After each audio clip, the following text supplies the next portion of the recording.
रात के 12 बज रहे थे, लेकिन 21 साल के हरीश की आंखों से नींद कोसों दूर थी। वो इधर उधर करवटें बदल रहा था और काम्या के बारे में सोच रहा था।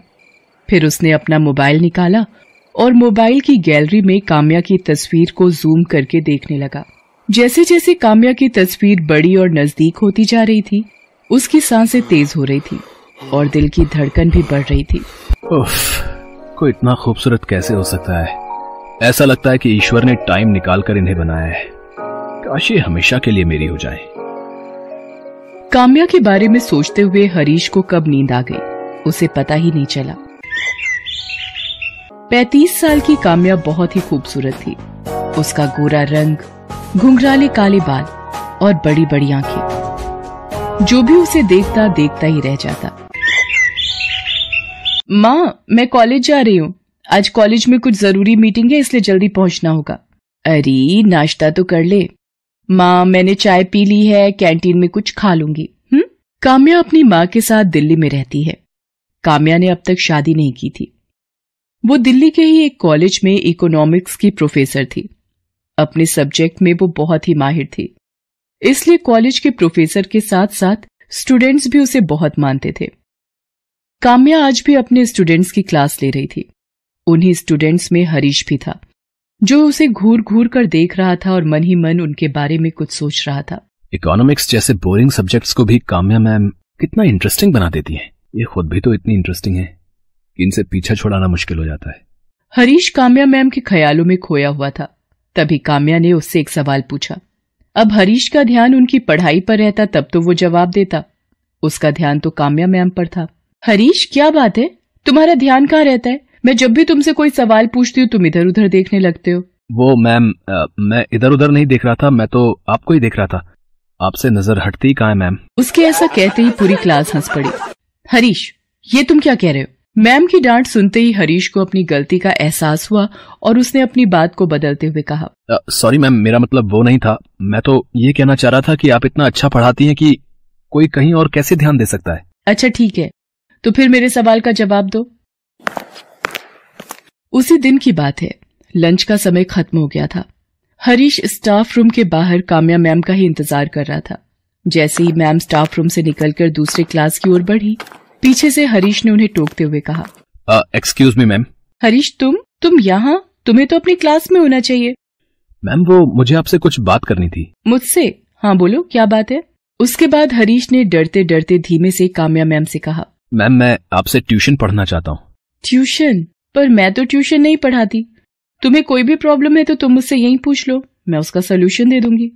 सॉरी मैम, लेकिन यहाँ इतने सारे स्टूडेंट्स होते हैं कि मैं पूछ ही नहीं पाता, और कभी कभी तो लगता है कि कहीं मेरे किसी क्वेश्चन पर वो हंस ना दें। अरे ये क्या बात हुई? क्वेश्चन पूछने पर कोई क्यों हंसेगा? जितनी मर्जी है और सब्जेक्ट से रिलेटेड जो भी सवाल है तुम पूछो। एक बार नहीं, बार बार पूछो, लेकिन ट्यूशन के लिए मुझसे मत कहो। लेकिन हरीश अपनी जिद पर अड़ा रहा और काम्या को इमोशनली ब्लैकमेल करने लगा। मैम, मेरा इकोनॉमिक्स बहुत ही कमजोर है। मुझे लगता है कि मैं इसमें फेल हो जाऊंगा। अगर मैं फेल हो गया तो पूरे कॉलेज और घर वालों के सामने मेरी नाक कट जाएगी। मैम, मेरे पापा किसान हैं। बहुत ही मेहनत से वो मुझे और मेरी बहन को कॉलेज में पढ़ा रहे हैं। उन्हें हम दोनों से बहुत सारी उम्मीदें हैं। अगर मैं फेल हो गया तो वो टूट जाएंगे मैम। ये कहते हुए हरीश रोने लगा। हालांकि उसके आंसू घड़ियाली थे और वो किसी तरह काम्या के घर जाना चाहता था ताकि वो काम्या मैम के साथ अकेले में कुछ समय बिता सके, उन्हें देख सके, उन्हें महसूस कर सके और एक दिन अपने दिल की बात उनसे कह सके। लेकिन काम्या को इस बात का कहाँ पता था। उसके लिए तो हरीश भी बाकी स्टूडेंट्स की तरह ही था।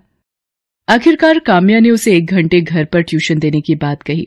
साथ ही ये भी कहा कि हरीश, तुम ये बात किसी और स्टूडेंट को मत बताना कि मैं तुम्हें ट्यूशन दे रही हूँ, क्योंकि मैं पर्सनली ट्यूशन के बहुत ही खिलाफ हूँ। भला ये बात हरीश किसी को क्यों बताता।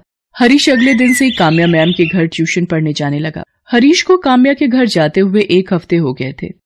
एक दिन काम्या उसे पढ़ा रही थी और वो हमेशा की तरह पढ़ाई से ज्यादा उनकी खूबसूरती में खोया हुआ था। मैम, बुरा ना माने तो आपसे एक बात कहूँ? हाँ बोलो। मैम, आप गलत प्रोफेशन में हैं। क्या मतलब गलत प्रोफेशन में हूँ?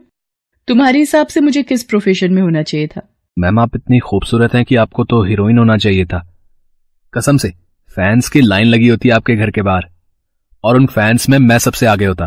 उसकी बातों को सुनकर काम्या ने मुस्कुराते हुए उससे कहा, मेरी तारीफ करने के लिए शुक्रिया, लेकिन I am very happy with my profession. मैं बहुत खुश हूं। इनफैक्ट मैं बचपन से ही टीचर बनना चाहती थी ताकि समाज में वो बदलाव ला सकूं जिससे समाज ग्रो करे, वो नए सपने देखे और इस दुनिया को खूबसूरत। हरीश काम्या के यहाँ ट्यूशन पढ़ने आता रहा, लेकिन काम्या को अब यह एहसास होने लगा था कि वो पढ़ाई से ज्यादा उसमें दिलचस्पी ले रहा है। एक दिन तो उसने बहुत ही पर्सनल सा सवाल काम्या से किया, आपकी थिंकिंग आपकी ही तरह खूबसूरत है मैम। मैम आप इतनी खूबसूरत हैं तो फिर आपने अब तक शादी क्यों नहीं की? क्या आप किसी से लव करती हैं? उस दिन काम्या ने हरीश को टोक दिया और कहा, देखो हरीश, तुम यहाँ जिस काम के लिए आते हो वही करो। मेरी पर्सनल लाइफ में इंटरफेयर मत करो और ना ही पर्सनल बातें करो। मैं देख रही हूँ कि तुम पढ़ाई से ज्यादा मेरी निजी जिंदगी में इंटरेस्ट लेते हो। मेरा फेवरेट कलर क्या है, मेरा फेवरेट खाना क्या है, मैं शादी कब करूंगी नहीं करूंगी, इन सब बातों में मत उलझो। और अगर आइंदा तुमने इस तरह की बातें की तो तुम्हें यहाँ आने की कोई जरूरत नहीं है। आई एम सॉरी मैम, मैंने आपको हर्ट किया। मेरा ऐसा कोई मतलब नहीं था। उस दिन हरीश घर जाकर काम्या के बारे में ही सोचता रहा। आज मैंने काम्या मैम का दिल दुखा दिया। मुझे ऐसा नहीं करना चाहिए था। आखिर मैं प्यार करता हूं उनसे, और कोई भी प्यार करने वाला अपनी प्रेमिका को हर्ट तो नहीं करता। हरीश को यह सब सोचकर नींद नहीं आ रही थी। उसने उसी समय काम्या से माफी मांगने का सोचा। उसने अपने घर के गमले से एक गुलाब का फूल तोड़ा और रात के 10:30 बजे काम्या के घर की ओर चल पड़ा। आज मैं काम्या मैम से माफी तो मांगूंगा ही, साथ ही उनसे अपने दिल की बात भी कह दूंगा। आखिर एक ना एक दिन तो उनको बोलना ही पड़ेगा ना। बिना बोले तो उन्हें मेरे दिल की फीलिंग्स कैसे पता लगेंगी। काम्या के घर पहुंचते पहुंचते रात के 11:30 बज गए थे। हर ओर सन्नाटा छा गया था। काम्या के घर का दरवाजा भी बंद था। मैम के घर का दरवाजा तो बंद है, लेकिन मैं उनसे माफी मांगे बिना और दिल की बातें कहे बिना नहीं जाऊंगा। उसके बाद हरीश पाइप के सहारे काम्या मैम की बालकनी में पहुंचा, फिर घर के अंदर चला गया। काम्या उस समय सो रही थी। हरीश मैम को देखने लगा। मैम सोए हुए में भी कितनी खूबसूरत लग रही हैं। ऐसा लग रहा है कि मैं इन्हें गले लगा लूं। हरीश मैम की तरफ बढ़ने लगा। तभी हरीश के मोबाइल की रिंग बजी। जब तक वो अपने फोन को साइलेंट मोड में करता, रिंग की आवाज से काम्या की नींद खुल गई। उसने अपने सामने हरीश को देखा तो वो बहुत डर गई। हरीश, तुम यहाँ और इस वक्त? तुम अंदर कैसे आए? मैम मैं आपसे माफी मांगने आया हूँ। माफी किस बात की? मैम मैं आपसे पर्सनल सवाल अब कभी नहीं करूंगा। ये कहने के लिए तुम इतनी रात को और इस तरह मेरे घर आए हो? ये कहकर हरीश ने गुलाब का फूल काम्या की ओर बढ़ाते हुए कहा, आई लव यू मैम। मैं आपसे बहुत प्यार करता हूँ। मैं आपके बिना नहीं रह सकता। मुझे हर पल, हर सेकंड, हर जगह आप दिखाई देती है ma'am. I really love you ma'am. ये सब क्या बकवास है हरीश? तुम होश में तो हो? तुम्हें पता है तुम क्या कह रहे हो? ये कहकर हरीश काम्या की ओर एक बार फिर से बढ़ा। Stop, I said stop. जहां खड़े हो वहीं खड़े रहो, नहीं तो अभी मैं पुलिस को बुलाऊंगी और तुम्हें जेल भिजवा दूंगी। एक ही सेकंड में सारी आशिकी बाहर आ जाएगी। ये आप क्या कह रही हैं मैम? किसी को प्यार करना कोई गुनाह तो नहीं है। देखिए, पुलिस को मत बुलाइए। मेरे प्रेम प्रस्ताव को स्वीकार कर लीजिए। वैसे मैं जानता हूँ कि आप भी मुझे चाहती हैं, बस कहने से डरती हैं। अगर मुझे नहीं चाहती तो फिर ट्यूशन के लिए क्यों अलाउ किया मुझे? हरीश, तुम्हें अच्छे से पता है कि ट्यूशन के लिए मैंने क्यों अलाउ किया, लेकिन लगता है मैंने सच में बहुत बड़ी गलती कर दी है। नहीं मैम, आपने कोई गलती नहीं की है। गलती तो मैंने की आपसे प्यार करके।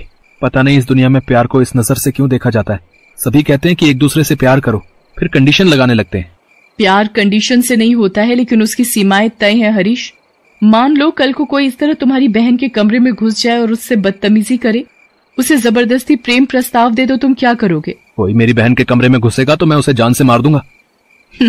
अपनी बहन पर बात आई तो उसे जान से मारने लगे। मैं भी तो किसी की बहन हूँ, बेटी हूँ। बोलो मैं क्या करूँ? मैं भी मार दूं तुम्हें जान से, या तुम पर केस करके तुम्हें जेल भिजवा दूं? क्यों अपने परिवार की इज्जत मिट्टी में मिलाने पर तुले हो? हरीश, ये पढ़ने का समय है, करियर बनाने का समय है। उस पर ध्यान दो और कभी भी सीमाओं को मत लांघो। काम्या की बात धीरे धीरे हरीश को समझ में आने लगी। उसे अपनी गलती का एहसास हो गया। उसने काम्या से माफी मांग ली और वापस लौट गया।